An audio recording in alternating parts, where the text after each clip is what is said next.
Right, so I'm back. I'm down in the cellar again. Client messaged me. He was like, right, okay, I think we've made a decision. I think I know what I'm doing. So I said, yeah, no worries. I said, look, when I come down, I can finish that little bit of lagging in the basement, in the cellar, and you know, we can go from there. So that's just to bring up to speed. That's what I've been doing. So I've just been wrapping this all up. I've left it there because obviously I'm going to be altering that bit of pipework at a later date, but I just got all this bit done. And yeah, it's worked out lovely down here with all the wrap because it's very tight everywhere, as you can see. Like, so, you know, that bit of pipework there to getting the lagging through there, and on that bit of 35, it's been a bit tricky. But I've done that. So that's all properly insulated everywhere. All around there. That's what I love about, you know, this stuff. You can get around the joins and everything like that. It's just nice to just have the lever handles sticking out. So like that new main that I did at the back. So all of my bits have lagged. This existing copper here, so obviously that'll be coming out one day, so I'm not going to do that. Yeah, so that's all done, and I'll say that, I think, I can't remember if I showed you that, but got that bit of insulation in there and all round there, so that's all just properly lagged and everything like that now. So yeah, still got to get Sparks to do his fuse blur and stuff, but that will be happening soon. So yeah, so that's that. Now the decision that has been made is up here. You know, when I'm working at jobs like this, you just have to work with the client as much as you can. What we're going to be doing is this door now, you know, when I chased all that in, is now going to get bricked up.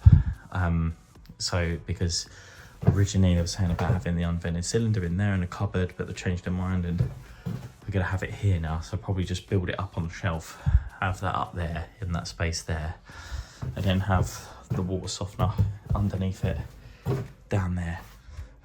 It's good for me because I can run all the pipes up through, and then what I'm next going to do is move this radiator for the minute to over here. So that's going to be my job tomorrow. He's still undecided as to whether he wants to keep these radiators downstairs or just do underfloor everywhere, because he's going to be doing underfloor on the outside in the new extension, but whether he just keeps the rads for this bit or whatever. So I said to him, well, and he wants to cut a door there anyway, the doorway through into the new bit. So I said, well, do you want me to drain down? I can move that rad to here, because I'm having to drain down because I don't know if you remember on the first episode, but they basically, the boiler, their Wiesmann packed up like F4, F4, F4, and it's in here. So this little Wiesmann just had its last legs, and they kept resetting it, and then eventually it died, but I was booked in anyway. So that's when I was like, right, let me get a new boiler installed and all the rest of it, and obviously to just get them up and running as quick as possible. I just closed, there was all stuff in here, and I needed to loop onto the existing system, and I was getting a bit tight for time, and basically what I did is I just capped off everything. This gas is dead anyway, that's not connected, but the heating, I just isolated that there, same with obviously the cold inlet. So it's kind of like live up to here, and I was like, and then I can come back at a later date and cut this out. But obviously with these old valves, I noticed that was dripping anyway. So it was going to leave it just in there until we do this bathroom. But once I saw that, I was like, listen, mate, let's kill two birds with one stone. If you can clear that cupboard out for me, that'd be great. I can drain down the system, get rid of this boiler. I said, I'll do this cupboard screwed up everywhere, so I can actually try and get this cupboard out and put it back if I can, because they still want to use some storage and stuff. But I was like, at least, because they built the cupboard around the boiler, so, you know, it's not like you can get the boiler out without taking the cupboard out. So I'm going to have to take the cupboard out, take the boiler off, you know, cap all this pipework down. So once I've drained downstairs, move the radiator, and then that will do at this stage until the builder can get here in about I think he said end of the month, so like 2 and a bit weeks or something.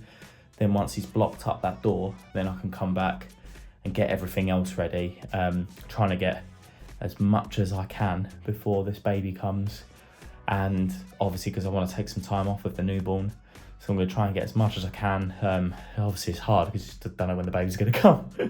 So trying to stay organised with that, and obviously try and get as much done before Christmas. Because I definitely want to take some time off over Christmas with my new little baby. So yeah, so that's the plan. So yeah, I've just finished up here lacking, so I'm just going to start prepping the floorboards now downstairs so I can do it. But I really need to blow my nose. Moving all that insulation downstairs, I've got a runny nose. Right, I've cracked open that drain cock just ever so slightly, and I believe it's just pouring out. I'm going to open that up a bit more. Oh, it's hot. Oh. That's hot.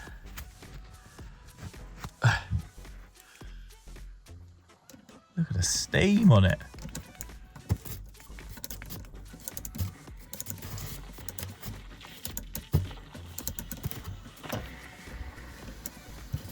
Here we go.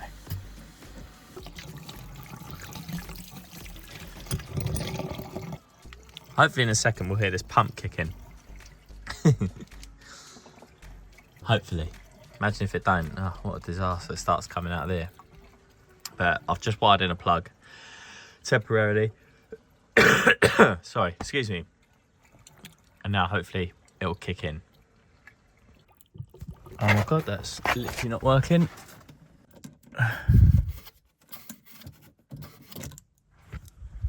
Why is that not working?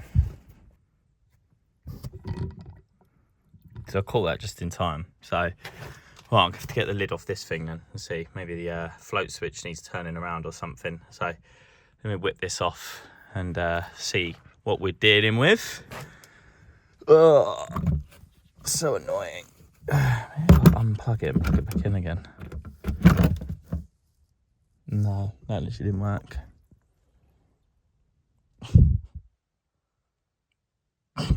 Right, let's get this done. Right, so I don't know why it was filling up. There was no particular reason as to why that was filling up. But it's now doing it. Now, one thing I should say for YouTube, I'm Big Bad Plumber, so you can come at me in the comments. The temperature maximum is 40 degrees centigrade. Now, some of you may think, central heating. What's the average temperature of central heating? And yeah, you guessed it. My temperature's been running exactly 39 degrees and not 60. So I'm not breaking any rules here. So don't worry about that. But yeah, anyway, that's draining out now. What you'll see in a second, let's just manually do it. But it fills this tank up and then that lifts up. And then it drains it out. Lovely. And that's how it works. So if it ever overflows, that's exactly how it's going to work. Nice and easy. Okay, right. Now that heating's draining down, happy with that. I can go upstairs, start sorting a few bits out. Right, while that's filling its purge program, got 8 minutes there. Got that rad off for the minute. What I did, because on one of them there was like an old drain off that was so tight to the floor I couldn't get it down or up to cut it or anything, so I ended up getting this board up. There's 2 bits of plastic anyway, and I cut the T off either side and just coupling it on that one, and I haven't done this yet. The priority was to get the heating and the hot water back on before the kids get back from school, so I've just put the rad in position at the minute. Got to get some olives for the bottom of there, and then down here, like I said, this is all about speed, just trying to get everything back up and running as quick as possible. What I did for the minute was I popped that lid back and everything like that, but I just cut into that and I've just put 2 lever valves on for the minute, like that. So that's done. Tomorrow I can mess around sticking the tails through and connecting up. It shouldn't take me too long, but like I said, I just wanted to get up and running as quick as possible. There was a little bit of excess water in there, so that's why I just cut them in quickly onto them bits of plastic. So screwed them ones up onto the joist, so at least that bit's supported. Shut off the drain cock. So like I said, tomorrow I can get done there. Yeah, that's pretty much it really. I've just been running around all the rads, venting them all quickly. Let's turn it off actually. Turning that all off so I can get it up and running just before they get back from school. So that'll be good. And then I don't have to drain the system tomorrow. It's all done and perfect. So yeah, just gone around everywhere in here. I sort of put that cupboard back. I'm still using it as a bit of a cupboard. Obviously it's a toilet roll holder. But the pipes are kept there. So that's all good. Because of the boiler, I've left it on the wall there because the flue goes out, and I need like there will be a scaffold up the outside for the minute, and also there's some cable doing something. I don't know where that goes to. I don't know where the spit. I'm guessing it's up in the loft or something, but I need access out there to get the flue out and to brick it all up and everything. So obviously, as there's loads of building work being done here, when it comes to it and I'm replacing the soil stack and everything, I'll take that boiler off and we can get it all bricked up when all the builders are here. But at the minute, that's not causing anyone any mischief. It's all just there, all empty. Yeah, so got that little leak sorted there, which is good. And that's it, yeah. Tomorrow I'll just come back and pipe it up. And we've done it for a bit. And yes, get this sorted and we'll be good to go. Right, see you in a bit. Tell you what, something just incredible about randomly coming down here, cutting 2 T's wherever I wanted them, because I thought, oh, it's just going to go like that. And that one's ended up banging line, look. Almost like I planned it. Right, so that's that rad all plumbed in. Nicely on there. Done and dusted. Now, I'm sitting here looking out for traffic wardens because I'm not sure if he's done my parking today. But I've just registered the boiler. I'm just going to go and show you this. This is the Powertank registration little checklist, little benchmark. I did make a bit of a cock up. Obviously I wrapped that Powertank up in loads of insulation, surrounded it in Kingspan. Oh, so beautifully insulated. And then I remembered, I was like, oh no, hang on, the serial number's on there, isn't it? And they put a lovely little QR code on the side of the Powertank, so you can just like scan it and just register the product. But I've covered it up. So luckily I've seen that they've got one on the back here, so that's good. So and obviously I'm good friends with them, so I'm just going to call them up and register it. But yeah, I thought get me a little checklist out and get this done anyway. So yeah, good fun. Anyway, that is me for this job for the moment, I believe, until this door gets blocked up. I've got the rad out of the way now, so they can cut that door through down the end there where that picture is. Quite a nice wall for that rad, actually, fitted there perfectly. So we've made use of that. That's up and running for a little bit, and then yeah, once that's done, then I can come back and start getting some pipework done. But I've got ahead of the builder. I've done everything I can, and now I just have to wait for them to catch up. So hope you've enjoyed this series so far. Please give us a little like and a comment and a subscribe to all your friends and family and everyone in the world, and I shall see you on the next one.